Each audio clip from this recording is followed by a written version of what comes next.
शहीद जवान किशोर ठोकेंवर शोकाकुल वातावरणात शासकीय इतमामात अंत्यसंस्कार संपन्न। नाशिक जिल्ह्यातील चांदवड तालुक्यातील पाटे या गावातील किशोर अंबादास ठोके या जवानास जम्मू काश्मीर येथील कुपवाडा येथे शुक्रवारी वीरमरण प्राप्त झाले होते। शहीद जवान किशोर ठोकेंचा मृतदेह सकाळी पाटे या मूळ गावी आणण्यात आला। ग्रामपंचायतीजवळील जागेत शासकीय इतमामात अंत्यसंस्कार करण्यात आले। शहीद किशोर ठोकेंचा मृतदेह सजवलेल्या ट्रकमध्ये ठेवून गावातून अंत्ययात्रा काढण्यात आली होती। गावातील नातेवाईक, ग्रामस्थ, परिवारातील सदस्यांनी दुःखद अंतकरणाने शहीद ठोकेंस अखेरचा निरोप दिला। शहीद किशोर ठोकेंचे मोठे बंधू तुषार ठोके हे देखील सैन्यात कार्यरत आहेत।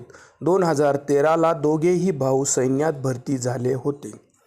शहीद किशोरचा विवाह 2021मध्ये झाला होता।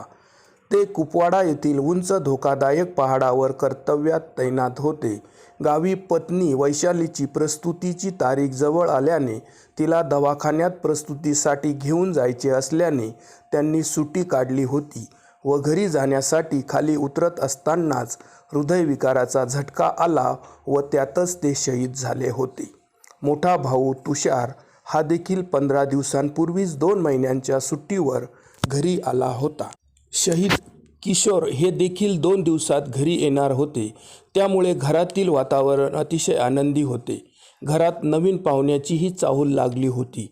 अशा या आनंदी वातावरणातच किशोर शहीद झाल्याची बातमी धडकल्याने ठोके कुटुंबावर दुःखाचा डोंगरच कोसळला होता। किशोरच्या पश्चात आई, 2 भाऊ, भावजाई, पत्नी, पुतण्या असा मोठा परिवार आहे।